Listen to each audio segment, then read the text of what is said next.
Hey everyone, in this video I'm going to be breaking down the comic book called Marvels, written by Kurt Busiek, art by Alex Ross. Before I dive into the story though, let me hype you up a little bit for this book. So firstly, let me talk about the writer, Kurt Busiek. He's a really solid writer, and one of his other books I've covered here on my channel is his Conan the Barbarian run, which is just amazing. So if you like this Marvels book, be sure to check out that Conan run. And Volume 0, Born on the Battlefield, is the first book in that Conan series, and I gave it a 10 out of 10. So I'm really high on it. So be sure to check that out. Now, the artist on Marvels is a guy named Alex Ross. And Alex Ross probably does some of the most beautiful artwork in comics. He does such painstaking detail, and I think he paints all of his books. So it takes him a long time. He's not like a normal artist, comic artist. He's someone that takes a long time, puts in a lot of extra details, and you can really see it in the book. And the artwork in this Marvels book is amazing. Amazing. It's an 11 out of 10 kind of artwork. It is so good. Now, Alex Ross's other famous book is one called Kingdom Come from DC, which I've also covered here on my channel, and his artwork is fantastic in that too. So be sure to check out that video. All right, so what is the story in this Marvels book? This book, Marvels, tells us the story of the Marvel Universe, and it really tries to stick to the canon of what happened in the comics. So it's going to start in the year 1939 and take us into the mid-70s. So in the 1939 and 40s, we're going to be introduced to Namor and the original Human Torch, learn about them, see Captain America in World War II, and then we're going to get into the 60s and be introduced to the Fantastic Four and the Avengers and Spider-Man. And we're going to go all the way up through the Galactus trilogy and the Fantastic Four. And then we're going to end with the death of Gwen Stacy, Spider-Man's girlfriend in the 1970s there. So that is where we are spanning in this book. And the story is told through the perspective of a normal, ordinary photographer named Phil Sheldon. So this book is from the perspective of a civilian and how he experiences the Marvel Universe, which I think is pretty cool to see. What would it like being a civilian in this crazy world of the Marvel Universe where all this stuff is happening around you? So really fascinating stuff. And this is just a really exciting project to see play out.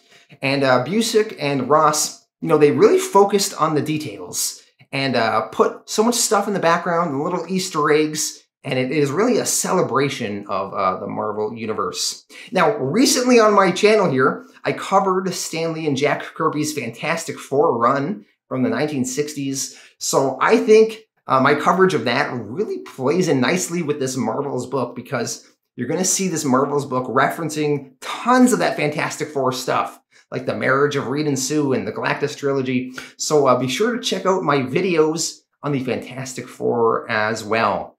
All right, let's dive into it now. Marvels by Kurt Busiek and Alex Ross, which, by the way, this was written in the 90s. So yeah, let's dive into it. Marvels, written by Kurt Busiek, art by Alex Ross. Marvels Book 1, A Time of Marvels. In 1939, a scientist named Phineas T. Horton is working on a science project. He is attempting to create an android. His project seems to be a success, but then the android accidentally catches on fire when air is projected into the glass chamber, thus creating the original Human Torch, Jim Hammond. The original Human Torch was first published in Marvel Comics #1 in 1939. So it is, in a way, one of the first Marvel superheroes. And back then in 1939, Marvel wasn't even called Marvel back then. It was still called Timely Comics. Elsewhere, we meet a young, aspiring photographer named Phil Sheldon. Phil Sheldon is going to be our main character in this book. He is the everyman character, the surrogate for us, the way in which the ordinary person will experience the Marvel Universe. Phil is talking to a young J. Jonah Jameson. Jameson is just a young reporter then. He doesn't even have his signature mustache yet. Jameson Young still has many aspirations. He says to Phil, "When I run the Bugle, you can head the Foreign Bureau. Maybe, if I still feel like it. For now, though, we're just working stiffs, and we take the jobs we get handed. Of course, some jobs are better than others." Later on, Phil goes to a press conference being given by scientist Phineas T. Horton. Phineas shows his creation, the android Jim Hammond, that is inside a chamber. And Phineas, he allows some oxygen to enter the chamber. And then we see Jim transforms into the Human Torch and lights up. Phineas, impressed with his work, says, "And there you have it, the Human Torch." The reporters are not impressed though. At first they think Phineas is just playing a trick, lighting on fire a mannequin in kerosene. But then they notice the man on fire inside begins to move. Phil Sheldon, in awe, puts his camera to his face and begins snapping tons of photos. We then see all of the other many reporters there also in awe. And we also see one of the first of many cameos that Alex Ross is going to sprinkle throughout this series. Even though they are DC characters, Alex sprinkled in Lois Lane and Clark Kent. Because, you know, they're reporters. They would be here to witness this, right? The reporters in attendance, while they are in awe, they are not pleased. In fact, they are very fearful. They warn Phineas, "That thing's a danger to the whole city. Destroy it or we'll force you to."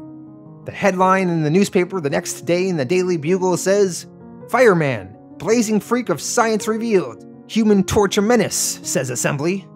Later on, we see Phil Sheldon with his fiancée, a woman named Doris Jacquet. They are looking at some jewelry through a store window on the street. And just as they are doing that, Jim Hammond, the Human Torch, on fire, is running through the street and flying and jumping into the air. The civilians, along with Phil and Doris, are not sure what to make of it. And then later, more superhumans begin to appear. Phil will begin to refer to these superheroes as Marvels.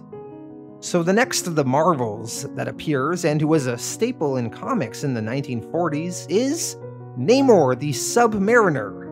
While Phil is having lunch in a diner one day, Doris runs inside in a panic. She explains how she was on her lunch break and she took her sandwich to the waterfront like she usually does, and there was this man. He had a bandaged girl, and the police said he kidnapped her from the hospital. And the police shot at him, but the bullets didn't hurt him at all. They just bounced right off of him. And then Namor picked up a police car and he threw it at the police. Then he leapt back into the water, almost like the police were just nothing but a nuisance to him. Doris says to Phil, "The police, they saved the girl, but the naked man just swam away without ever coming up for air." The others in the diner don't believe Doris, but Phil remains supportive of his wife's story. And soon enough, these Marvels would begin appearing regularly that no one could deny their existence. In Manhattan, the Human Torch would be seen constantly flying in the sky, leaving a trail of flames behind him. Later on, in a diner, we see Alex Ross has recreated Edward Hopper's 1942 painting, Nighthawks.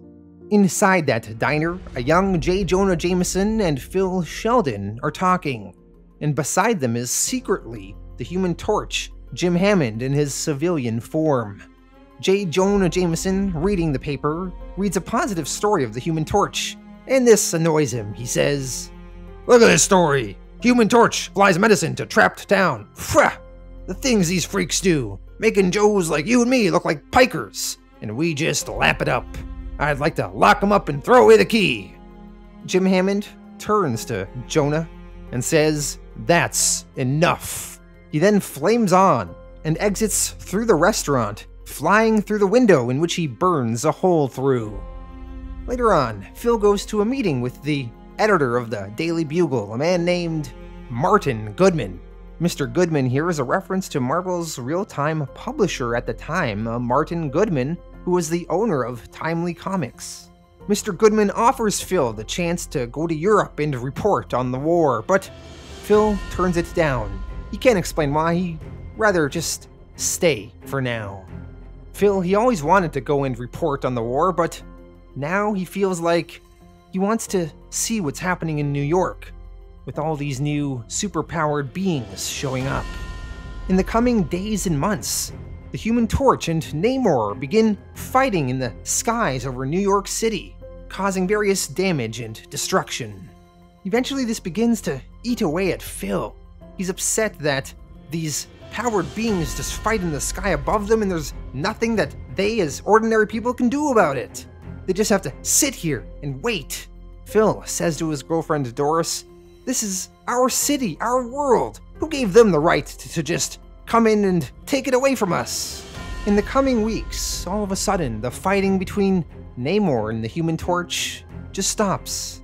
As a policewoman named Betty Dean, who would wind up being the first surface dweller to attract the romantic interest of Namor, well, she managed to broker a peace between the two of them. Despite this, though, Phil felt that it would be irresponsible to raise children in a world where these marvels run rampant. He says to Doris, "Until things are sane again, well, a man's nothing next to those things." Phil, he wants to call off their wedding plans. He says, "A man's gotta be able to protect his family. If he can't do that, he's got no business being a husband." And just like that, Phil and his fiancée broke up. As World War II progresses, a new Marvel is introduced to the world. Captain America, and he is fighting the Nazis over there in Europe, helping to win the war. We see the reaction to Captain America by some civilians on the street. A man who is clearly a reference to Popeye, he says, "That Captain America, he'll give that Hitler what for?" Some young woman, they discuss the pictures of Captain America in Life magazine saying, "Oh, those shoulders and those eyes." A young Nick Fury pre-eye patch. He says that Captain America's doing what we ought to be doing, taking the fight to the man who started it. Phil then goes to the movie theater, and in that movie theater, he sees his old love, Doris, there. He says hello to her. Before the movie, they see some news from the war in Europe, and they see video footage of Captain America, but as well as Namor and the Human Torch. They've put aside their differences, and they are also helping to fight with the Allies against the Nazis. And the crowd in the movie theater, when they see this, they break into applause. It is through these events that Phil begins to change his mind on the Marvels in the world. And he thinks that maybe they are doing good. Phil then rekindles his romance with Doris. One day, Phil hears that the Human Torch and Namor are fighting in the skies once again above New York City. Phil, he jumps into action, he grabs his camera, and he prepares to shoot some photos. And we have this beautiful image of Namor crashing waves into New York City as the Human Torch flies into the sky. Phil, on the roof of a building, is snapping as many pics as he can of the battle between Namor and the Human Torch. During the course of the battle, a chunk of masonry breaks off from a building, and it permanently blinds Phil in his left eye. In the hospital, J. Jonah Jameson and Doris check in on Phil.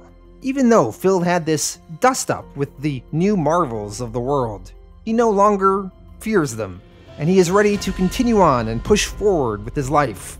There's a war on, for one, he's got to do some reporting, and there's a wedding to plan. Phil and Doris, they begin planning their wedding once again, and they soon get married. Phil, he then goes on to become a war correspondent in Europe near the tail end of World War II. He reports on the Allied forces and the Marvels as they continue to combat the Nazis. We then see this one splash page of all the heroes parachuting into a Nazi base. From left to right, we have Bucky Barnes and Captain America, Namor, the original Vision, the Destroyer, the original Black Widow, the Thunderer, Blazing Skull, Black Marvel, the Human Torch, and Toro. So a wide mix of some characters we know and some that have almost been forgotten except to real diehards.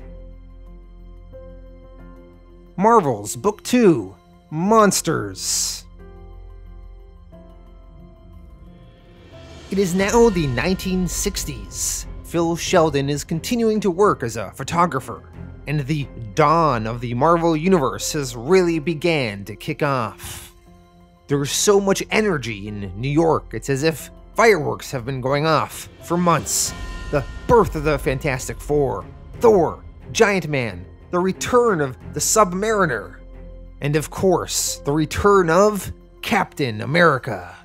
Phil Sheldon, describing what it is like to witness Cap, says, "Just to catch a glimpse of him, always in motion, always moving forward, like a force of nature in chainmail, never a hesitation or a backward glance.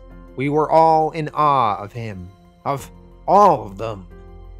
What I think is pretty cool about this book is that it is really set in the history of the Marvel Universe, and the writer, Kurt Busiek, he actually wanted to make sure all the events that are being portrayed were things that actually happened in the comics.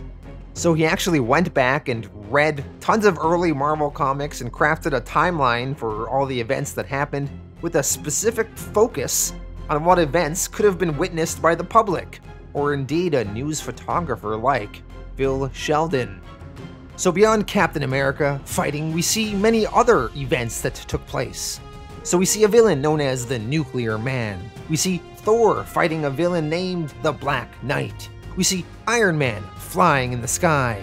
And copied right out of Avengers number 6, we see Hank Pym as Giant Man running across building rooftops. And Phil Sheldon is right there to snap the iconic picture. Later on, Phil has a meeting with book publisher Bennett Schude.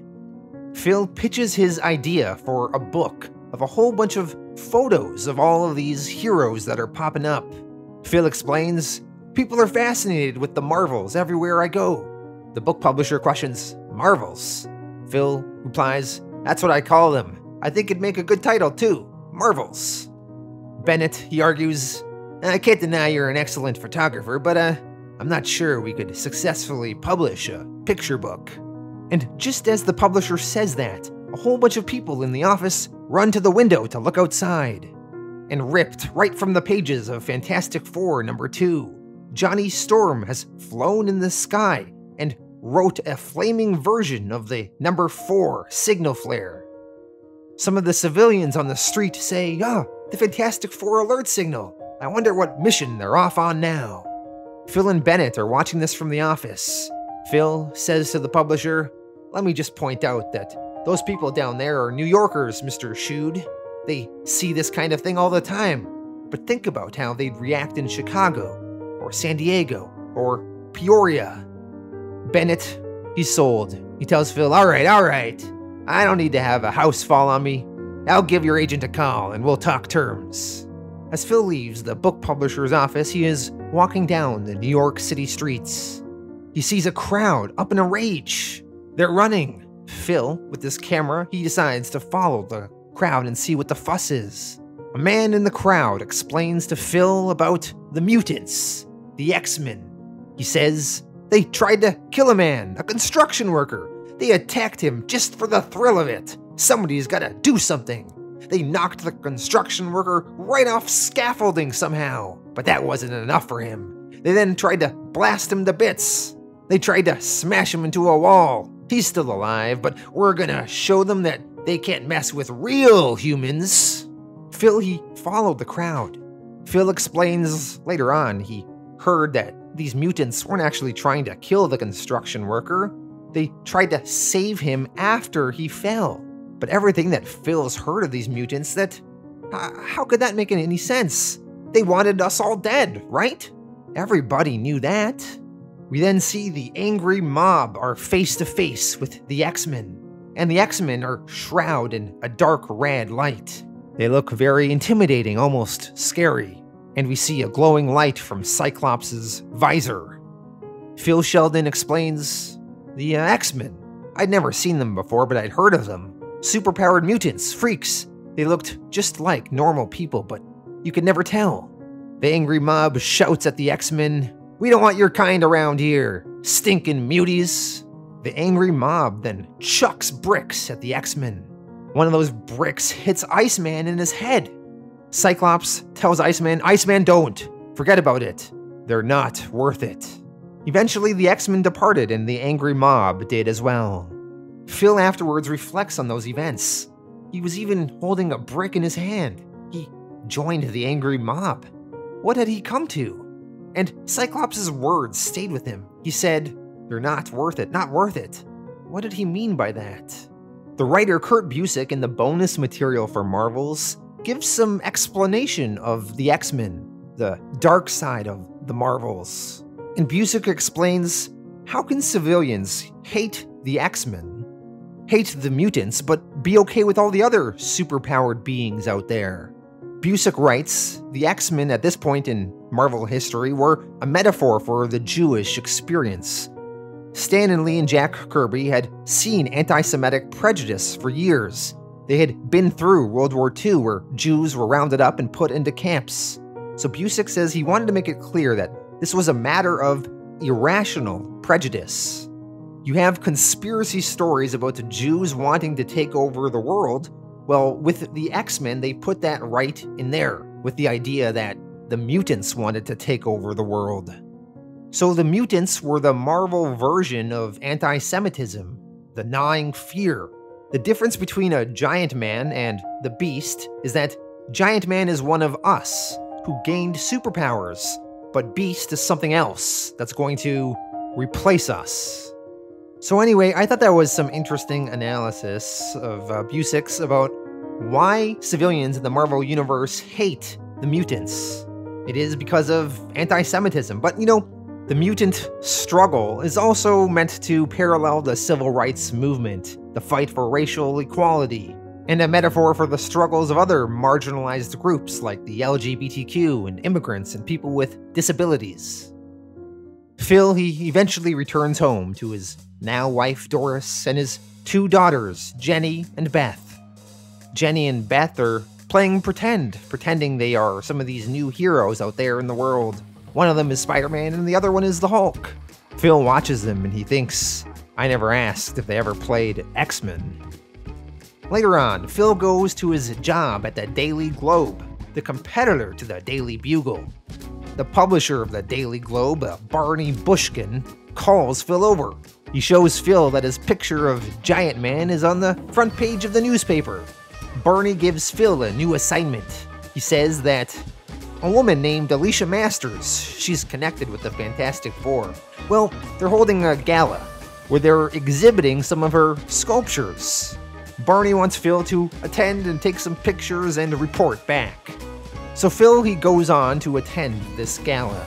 For those of you not completely familiar with Fantastic Four lore, Alicia Masters is blind and she's a sculptor, and she is also the Thing's girlfriend.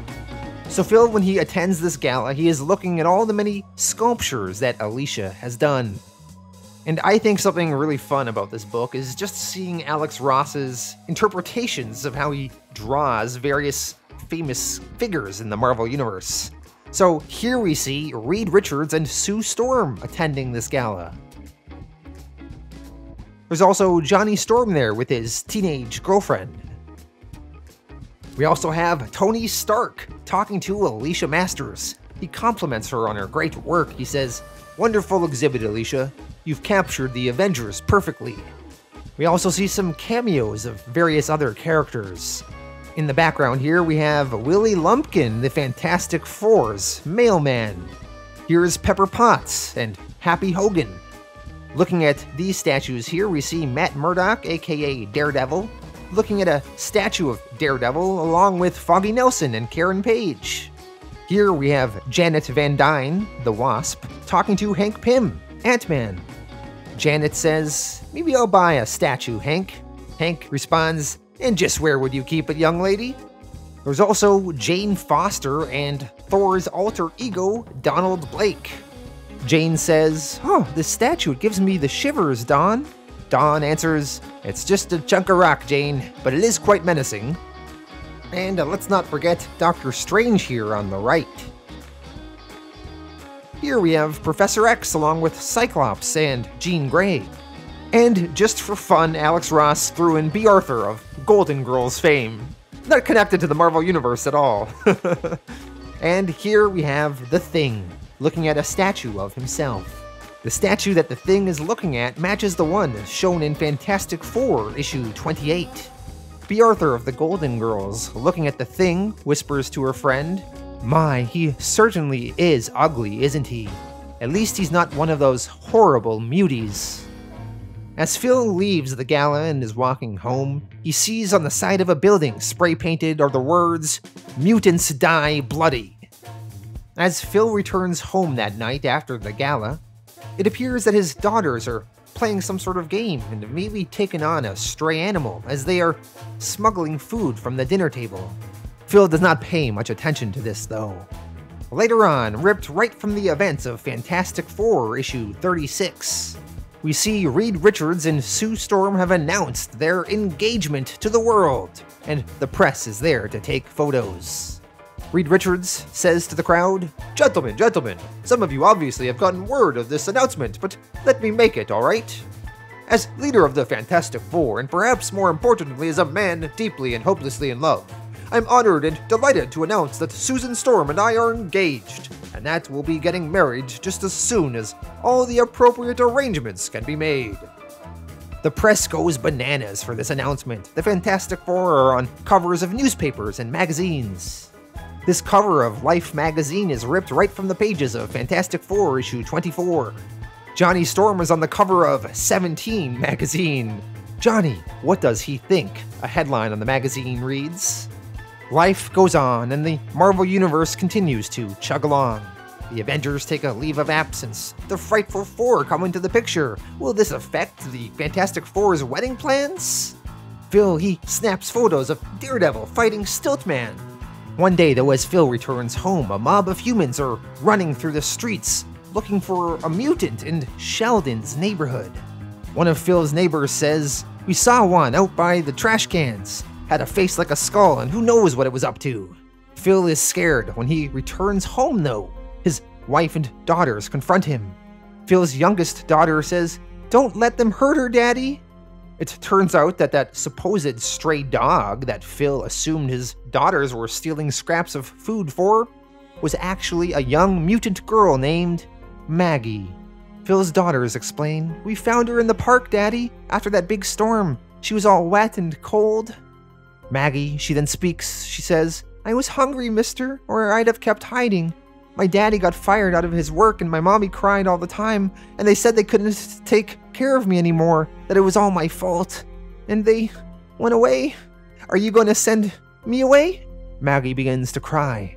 And Phil, he thinks of all the horrible things he's heard of people saying about mutants. They're evil. The mutants, they want to kill us all. Everybody knew that.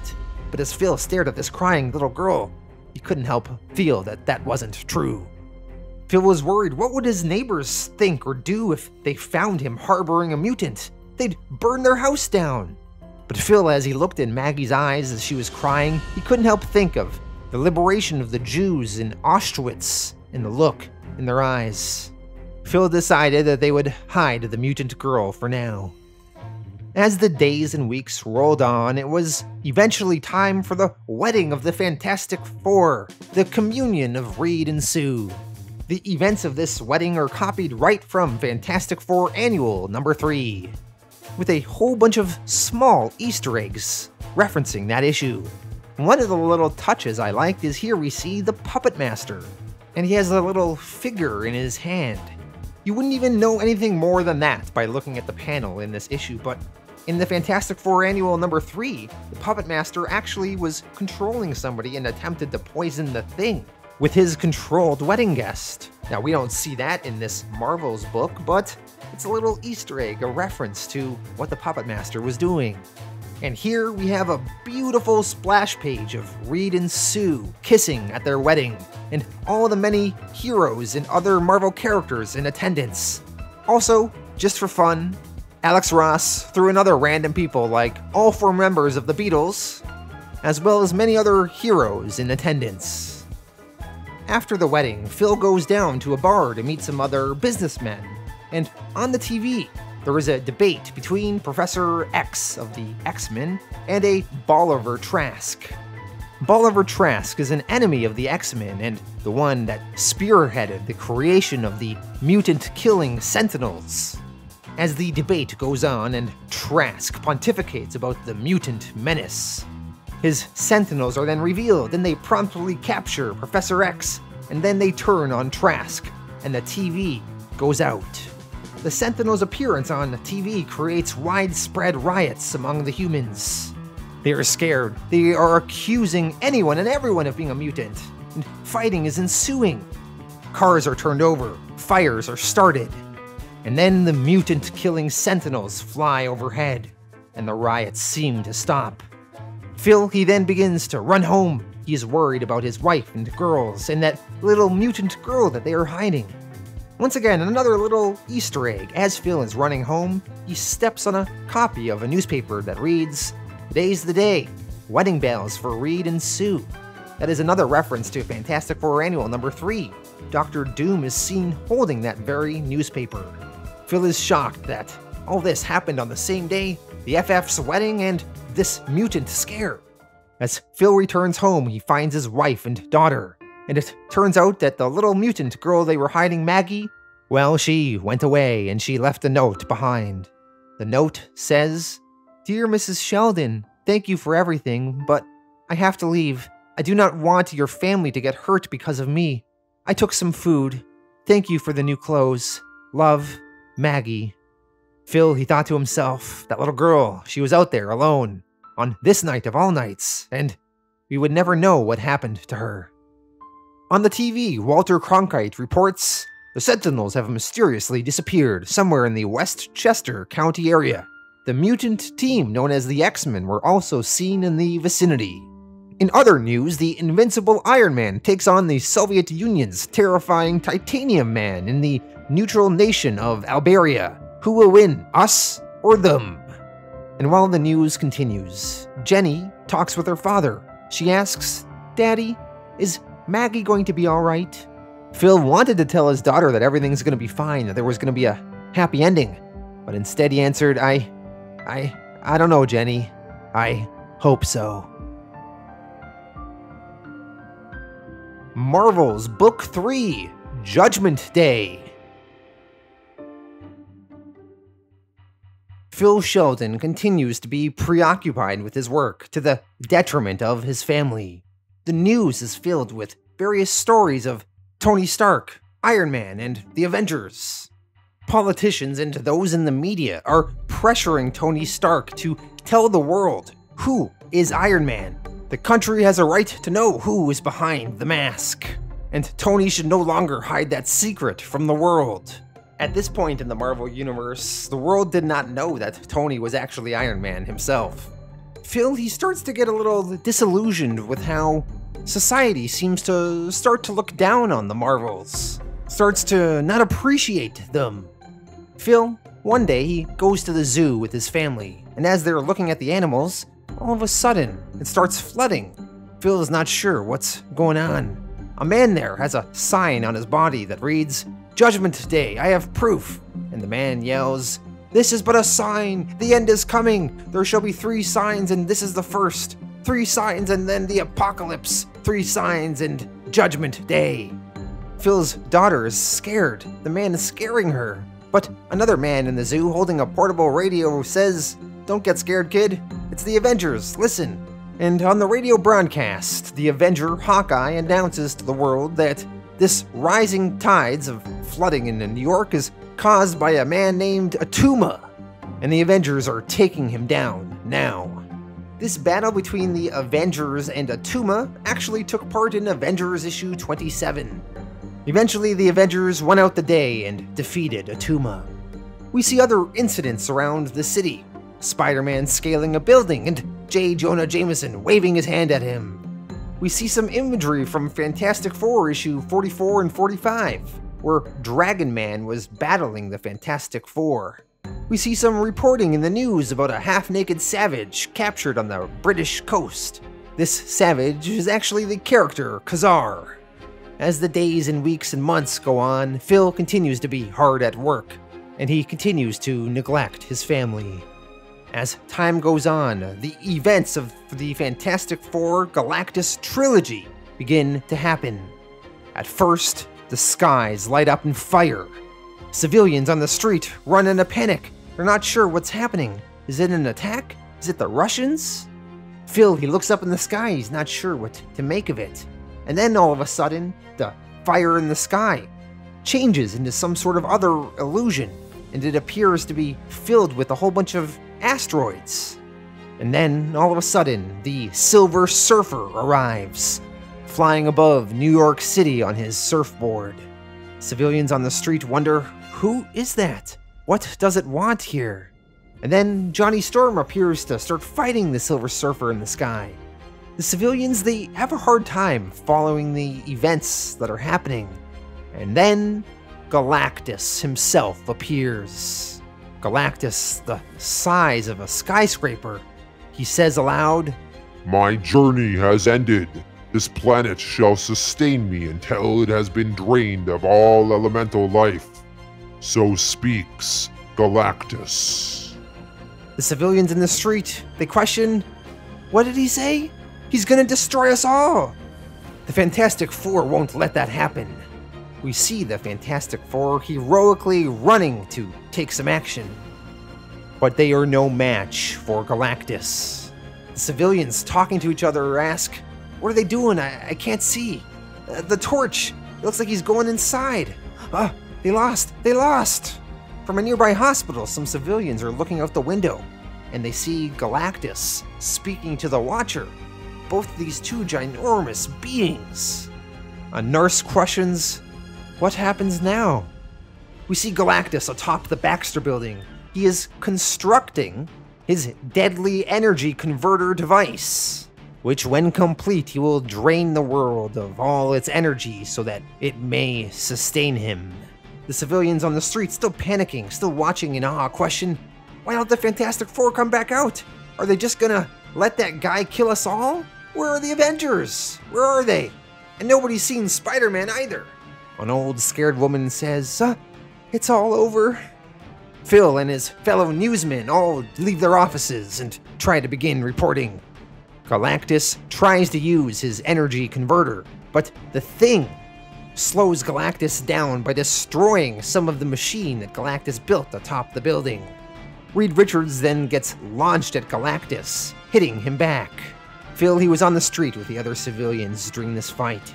He was snapping pictures, but as he was watching Galactus battle the Fantastic Four, thinking that the world was about to end in mere moments, he thought to himself, if this really was the end, he knew where he wanted to be, and it wasn't here. It was home with his family. We see the Fantastic Four battling the Punisher robot of Galactus's as Galactus continues to try and rebuild his machine. Phil, though, he left. He began to walk home. He walked through the tunnel, and he saw all these abandoned cars. He saw people looting stores, although there wasn't as much looting as there was during the mutant riots. People weren't angry this time, they were just scared. Back in New York, we see the Silver Surfer has now turned on Galactus and is attempting to battle him. But Phil, he just continued to walk home. Neighbors on the street were watching the events play out on their small TVs, watching communally. A drunk man was wandering through the streets saying, it's the end of the world! Hey everybody, it's the end of the world!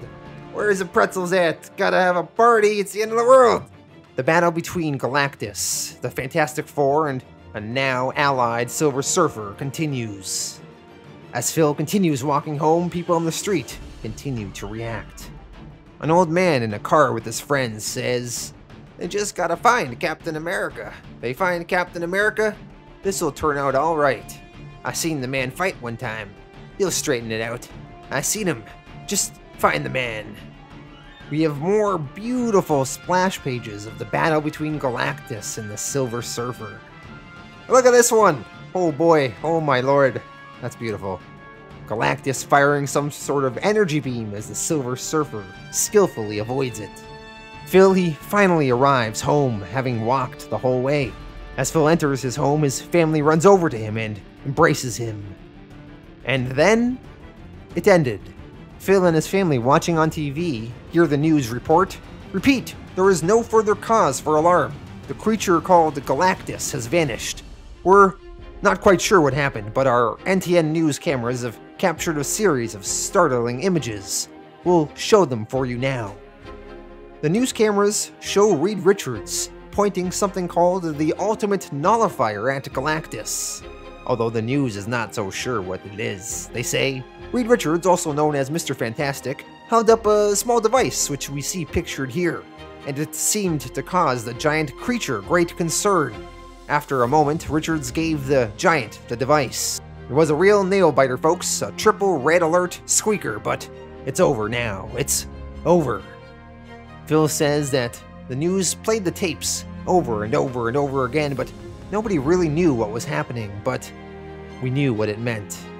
The sense of relief was immeasurable. We knew, the whole world knew, that we were on the brink of complete and utter destruction. And what's more, we knew that it was the Fantastic Four who saved us all. You would have expected our gratitude to last forever. You would have expected us to canonize the Fantastic Four, to raise statues in their honor, name bridges and mountains after them, and invite them to a dinner at the White House. Phil says to himself, at least that's what I would have expected. Silly me. We then see the cover of the Daily Bugle reads, Publisher calls Galactus a hoax. Editorial by J. Jonah Jameson. Once again, this newspaper article is lifted right from the original comics. And one crazy artistic touch that was totally not necessary, but Alex Ross did anyway. He actually typed out the entire fake article for the newspaper you see here. And if you zoom in real close in the comic here, you can actually read it. In the bonus material for the graphic novel, you can actually read the full article in a very legible way. Phil, he was upset how society didn't give the heroes their proper due. The Fantastic Four saved the world, and J. Jonah Jameson is gonna call it a hoax? Phil goes to Jonah's office to argue with him. Jonah tells Phil, I call him as I see him, Phil. I always have. You know that. As Phil is talking with Jameson, Peter Parker arrives. Jameson asks, Parker, what do you got for me? Peter says, I got pictures of Spider-Man fighting that looter character. You'll love them. They make old Spidey look terrible. Peter Parker is, of course, secretly Spider-Man, but he even plays along with Jonah's hatred of Spider-Man to sell some pictures. Jameson eyeing the photos says, fabulous, perfect.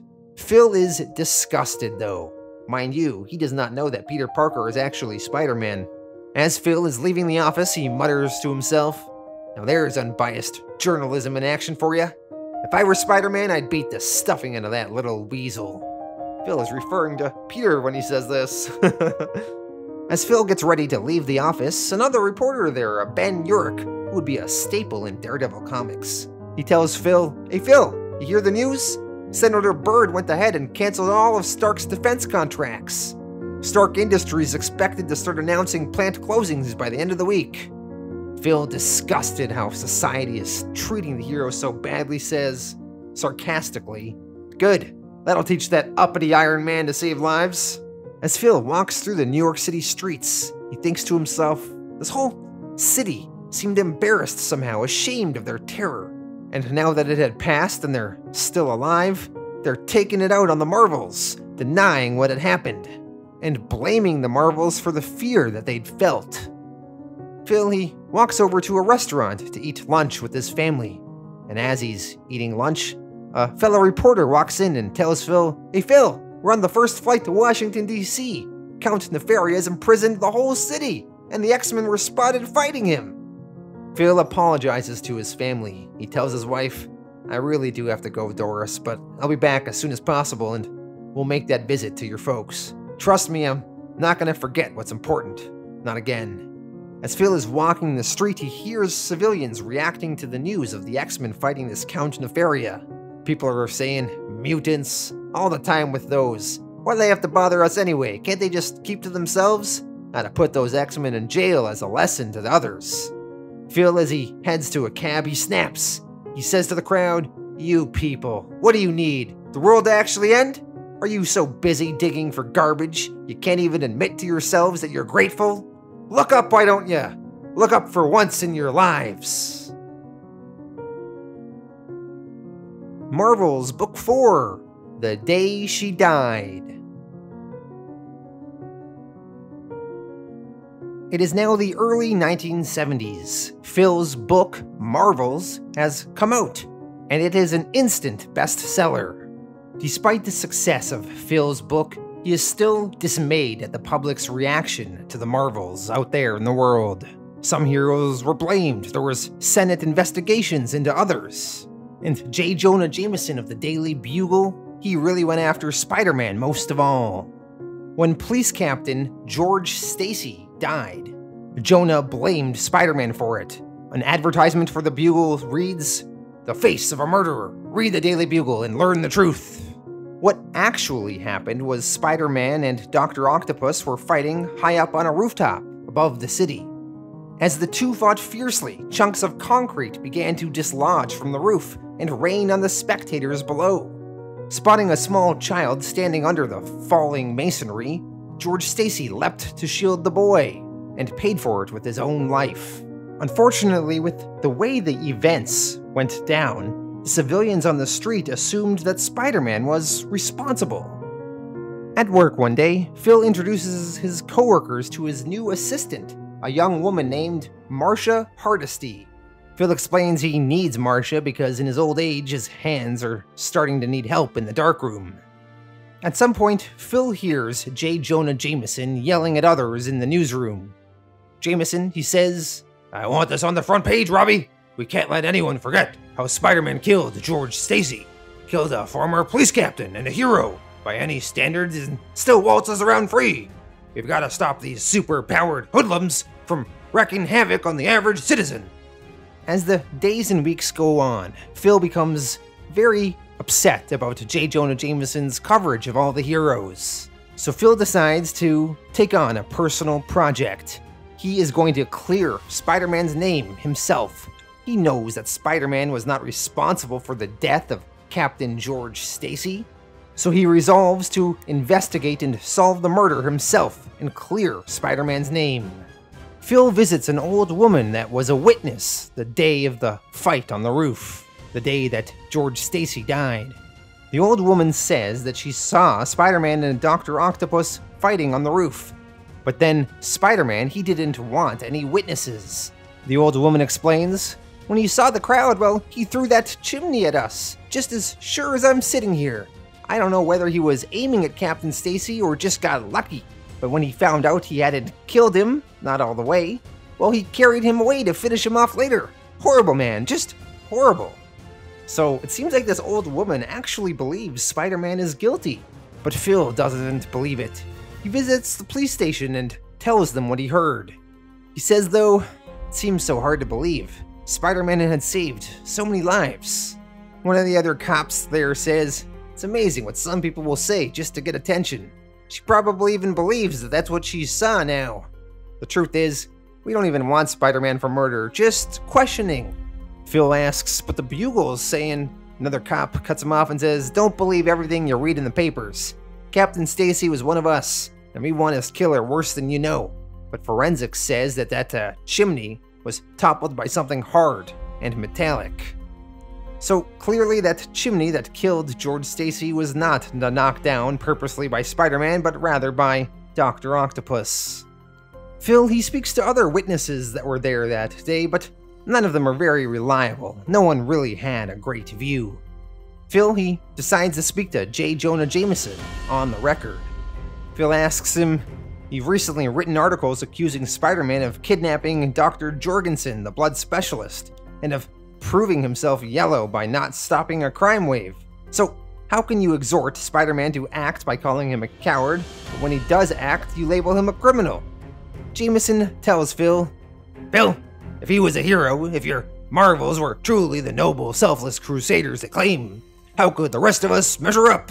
How could we meet that standard?" Phil asks, "But Jonah, what does that have to do with anything?" Jonah responds, "Nothing. It has nothing to do with this case. Spider-Man is a glory-seeking fraud. and I'll expose his hypocrisy. Later on, as Phil is in his dark room processing his photos, he thinks, was that all it was? Jealousy? We were so awed by the Marvels that we had to grind them down, to turn them into something we could hire and fire at will? Phil then looks at a picture of Luke Cage which he took earlier. Phil says to the pic, "If that's the case, Cage, you better look out, because no matter how low a profile you keep it won't be low enough. And once we're through with the others, we'll hammer you down too." Later on the copy of the Daily Bugle, we see that Dr. Octopus has been captured and taken into custody. Phil decides to take this opportunity to see if he can interview Doc Ock and find out if Spider-Man actually killed George Stacy or if it was actually Doc Ock himself. Phil, he tries to make some phone calls to make this happen. Later on, Phil attends a New Year's Eve party at a rival paper, the Daily Globe. The editor there has a job for Phil. He says, "So, some Amazon woman named Thundra, she's challenged the Thing to a title match, and she's apparently got the strength to do it too. It's gonna happen on January 3rd in Shea Stadium, and I want you there, exclusive to the Globe."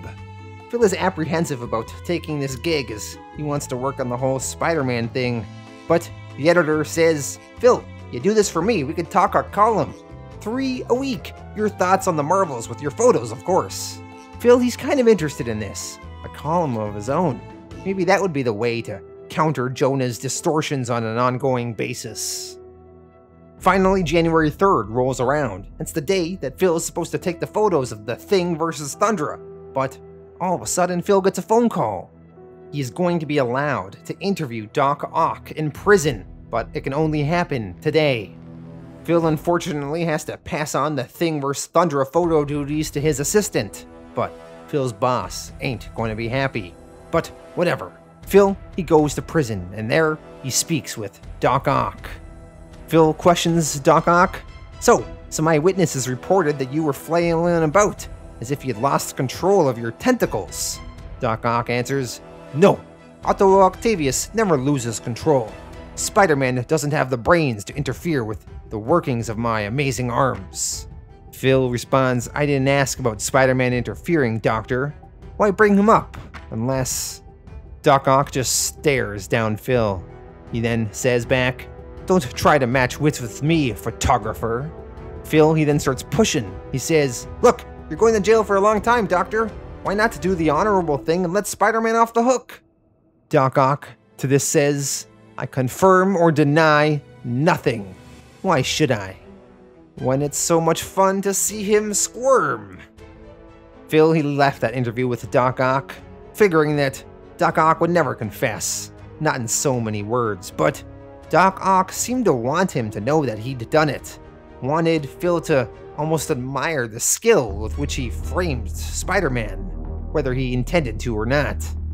Well, Phil, he's almost interviewed anyone he could, but there's one person left. Phil, he goes to visit George Stacy's daughter, Gwen Stacy. Gwen Stacy, famously the first girlfriend of Peter Parker, secretly Spider-Man. Phil, he wanted her thoughts on her father's death, and the two of them, they talked for hours. Phil actually visited Gwen several times to hear her side of things. It wasn't until Phil's 3rd visit where they finally talked about the day her dad died itself. Gwen says of her father, "They say he saved a boy, saved his life. He died doing good. That's my dad for you. Spider-Man, I hate how he skitters. You look up and there he is all crouched. I wonder sometimes if there's a face behind that mask. I hated Spider-Man at first. I knew it was his fault, but now I'm not so sure." Later on, as Phil and Gwen Stacy talked some more, they were walking down a New York City street, when all of a sudden an Atlantean invasion of Manhattan, as seen in the Submariner issue 60 in 1973, well, the Atlantean invasion has kicked off, and there are various fancy aquatic airships flying in the sky that belong to the Atlanteans. Phil explains the Submariner had invaded the city to reclaim an Atlantean citizen taken prisoner by the UN, as it turned out. It was a relatively peaceful event and didn't last long. No deaths, some property damage for which Namor made full restitution. As Phil and Gwen Stacy are watching these, Phil starts snapping some pictures. He says to Gwen, "They don't seem to be hurting anyone, these ships." The airships really impress Gwen though. She says, "It's beautiful, isn't it?" Phil thought to himself, it was. The ships really were. There was hard science behind it all. Attack craft constructed to withstand deep sea pressures, heavily hydrated air to keep the weapons working. But Gwen described it best. Gwen Stacy, looking at the airship, says, "It's like being in a snow globe, so pretty and strange and unreal, as if it's not happening now. It's only a dream of something that happened once. Look at the wings on that ship there." As Phil looked at Gwen, he saw the look of wonder and delight on her face, and he realized the mistake that he made. So what if some of us belittle the Marvels? So what if we didn't appreciate them? That wasn't important. They weren't here to win the approval of the petty and small-minded. They were here to save the innocent, to save people like Gwen. As Phil and Gwen continued walking, he narrates that they must have walked through that delicate fantasy land for what seemed like days. And then, as they were walking, Phil saw Namor flying in the sky. Phil narrates, "But I didn't just see Namor as he was. I saw him since the very beginning. And I remembered how even then we were so scared. We hounded him until he lashed out at us, and then we labeled him a villain, and it fell into place so neatly." He then thinks, I shouldn't write an article or a column or anything that small. This subject, it was going to be his new book. And not just a photo book. Not more of the same, but a real book, a major work on the Marvels and what they should mean to us. And at the centerpiece of that book would be the vindication of Spider-Man, absolved by the daughter of the man he was accused of killing, and praised as a hero by the man himself. Everything would work out. Gwen told Phil that her father kept a journal, and maybe there's something in it about Spider-Man and how he felt. Would that help Phil? It would. He went to go visit Gwen Stacy at her home later, once she finally had an opportunity to search for that journal. But as Phil arrived at Gwen's house, the Green Goblin had kidnapped her and was flying out the window with her above his shoulder. The Green Goblin with Gwen then flew away on his glider. He got into a taxicab and had the cab driver chase after him. He followed them all the way to the nearby bridge. And then on the tops of that bridge, the Green Goblin had Gwen Stacy in his arms, and Spider-Man was attacking him. The Green Goblin was throwing pumpkin bombs at Spider-Man. Spider-Man was dodging out of the way of them. And meanwhile, he was there the entire time, snapping pics, trying to see what would happen. Phil thought to himself, I should have called the police, but I had faith. I knew that Spider-Man would save Gwen. That's what he did. That's what all the Marvels did. They saved the innocents. That's what they were here for. He had his camera prepared. He had his finger on the shutter release, ready to capture the rescue the moment of triumph. And then he saw the Green Goblin toss Gwen Stacy off the top of that bridge. Gwen was falling from the bridge, and Spider-Man, he tried to save her. He shot his webbing. The webbing grabbed onto Gwen's legs and pulled her up, but it caused her to fall even more, head first. And Spider-Man failed. He wasn't quick enough. Gwen, she landed head first, snapping her neck, dying instantly. He was distraught with what he saw, and the rest of that day was just a blur. Spider-Man continued fighting the Goblin, and then eventually the police came, and the ambulance, and the reporters. In the end, Gwen Stacy was still dead. The cover of the newspaper the next day read, "Norman Osborn dead. Body found in chemical industry mogul's warehouse under mysterious circumstances. Spider-Man and Green Goblin involved." The newspaper outlining Norman Osborn's death is ignorant of the fact, though, that he was actually the Green Goblin himself, and that justice was in a way served, at least for a time, by having Gwen's abductor killed by his own hand, or Goblin Glider specifically. Of course, Norman would not actually be dead forever, and, through comic book reasons he would come back to life, but for a time, justice was served. As he read the paper, though, he was outraged that Gwen Stacy's death was buried in paragraph 10 of this article. She was an afterthought. Phil, he thought to himself, he failed her. They all failed her. Phil was depressed for weeks. His wife tried to cheer him up. To her, Gwen Stacy was just like the rest of the world. Just a girl. Too bad she died, but it's not like she was anyone important. But Phil, he thought to himself, but that was the point, blast it! That's the whole point. Phil, he continued to try and do work, but his heart wasn't in it anymore. His assistant, Marcia, was making all sorts of recommendations and pulling photos that they could use, but Phil's mind is elsewhere. He's done. The death of Gwen Stacy had shattered his faith in the Marvels. Phil, in frustration, throws his coffee cup at the nearby television. Phil, he decides to retire, to finally spend more time with his family like he always said he would. Phil gives his assistant his camera and he tells her, "Here, take it. You gotta be outside to see it for what it is." His assistant questions, "Outside what?" Phil replies, "Anything, everything, whatever. It's the only way to see it right. You've gotta have the eye for it, and mine is gone. I lost it somewhere. I've seen too much, and I'm inside now where I can't see anything straight. But you're young. You're not tired. You can see what I miss. Continue your work, Marcia.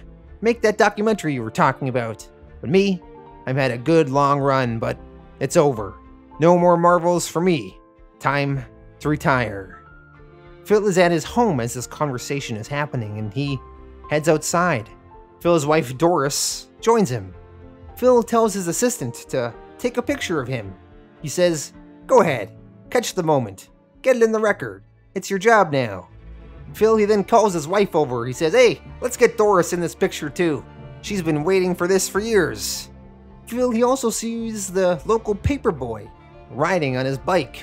Phil calls the kid over. He says, "Hey, son, what's your name?" The paper boy answers, "It's Daniel, sir. Danny Ketch." Danny Ketch is actually the name of a new Ghost Rider that would be popping up in the 90s.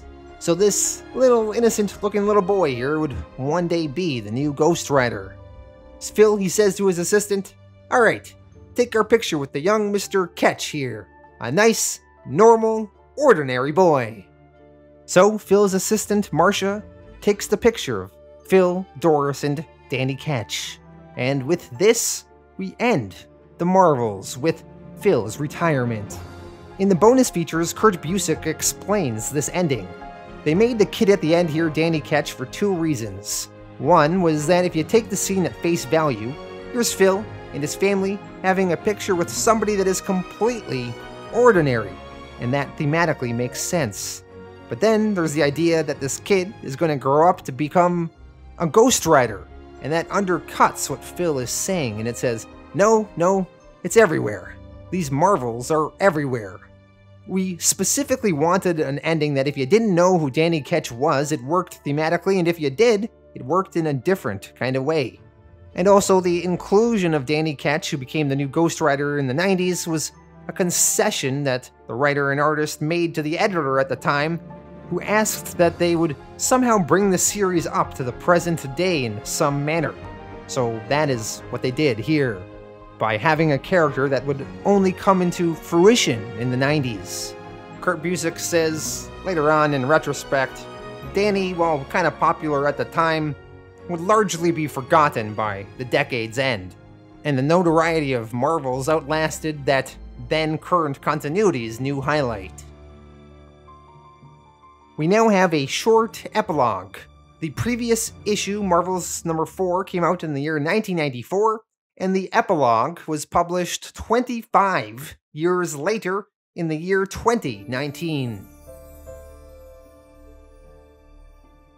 In the story, it is now Christmas in the mid-1970s. Phil Sheldon is with his family in Rockefeller Center in New York. Wolverine walks right by Phil, asking him if he's got a light. Phil does not.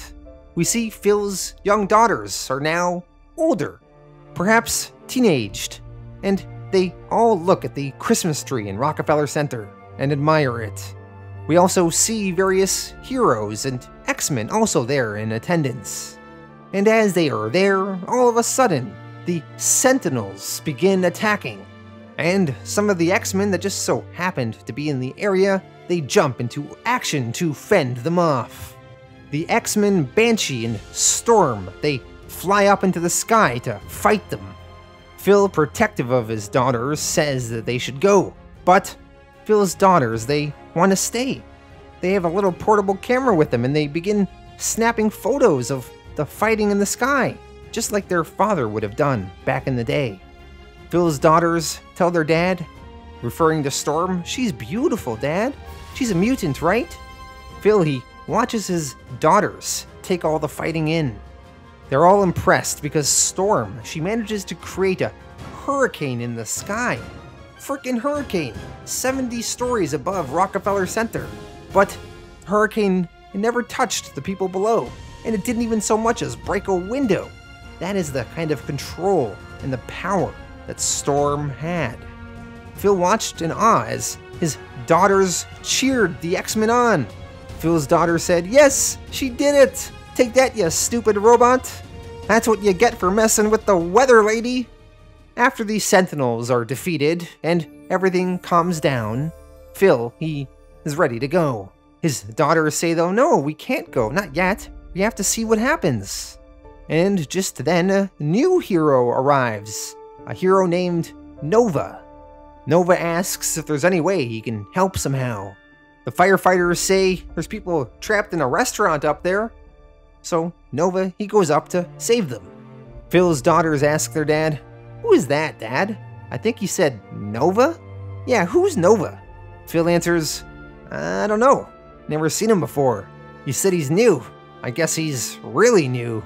Phil's daughters excitedly say, "Oh, he's new! He's new! Get his picture! So cool!" Phil explains, "So we stayed and we watched. And this time, they took the photos." Phil's daughters ask, "Is this what it was like, Daddy? When you took all those pictures for your job? Is this tonight what it's like when you do it?" Phil, he thinks on his past. He says, "Well, it's been..." And we see this beautiful splash page, kind of celebrating this entire book here. Phil, he says, "Well, it's been, yeah. It's a lot like this. A lot of the time, at least. It's news, it's things people need to know. Dangerous things, new things, cool things. It's scary, it's exciting, it's thrilling. All of it at once." Phil, having relived the thrill tonight of seeing new heroes in action, he starts earning up the gumption to maybe write another article. Maybe he should unretire. But Phil then, he resists, and he takes his daughters back home for the night. He says, "Come on, let's find a cab. Your mom's gonna freak out when she finds out I let you two stay and watch." And with this, we get what I feel is the better and more true ending of Marvels.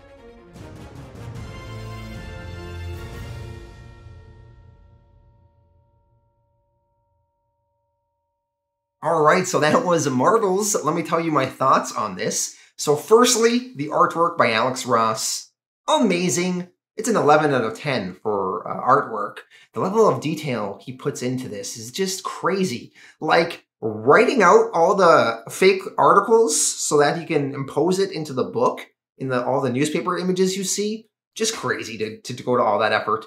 All the Easter eggs of the different Marvel characters just in the background, and all the detail deciding how each of them is going to look. The fact that he's like painting all of these pages, crazy.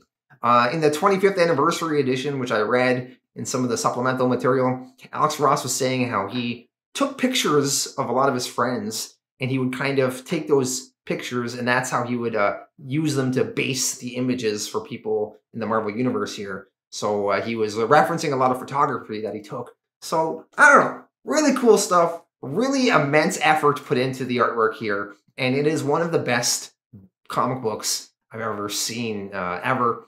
And it's definitely something that you would want to like put on display and just look through all the images because they're so pretty, and just stare and try to figure out who everything is in the background and all of the Easter eggs that you see. And there's a lot of stuff I kind of had to skip over in my summary, but There's a lot of history of the Marvel Universe just in the background, told over a page or two, that is really worth reading for yourself and trying to catch everything.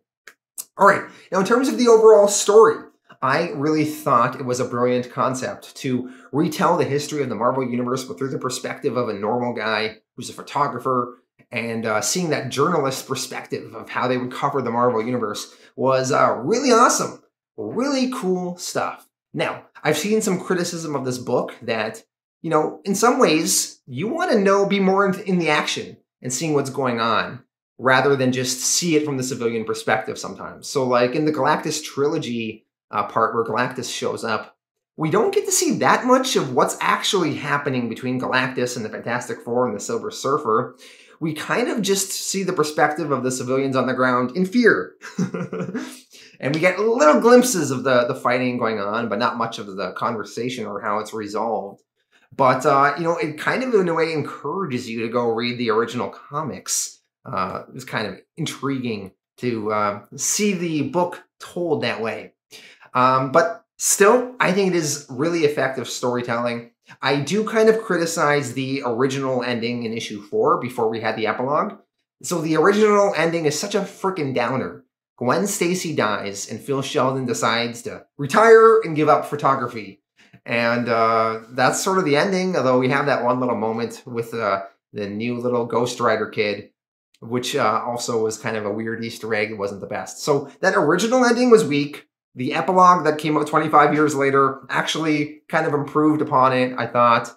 We have Phil with his daughters now, and they are watching some superheroes, the X-Men, fight in the sky, the Sentinels.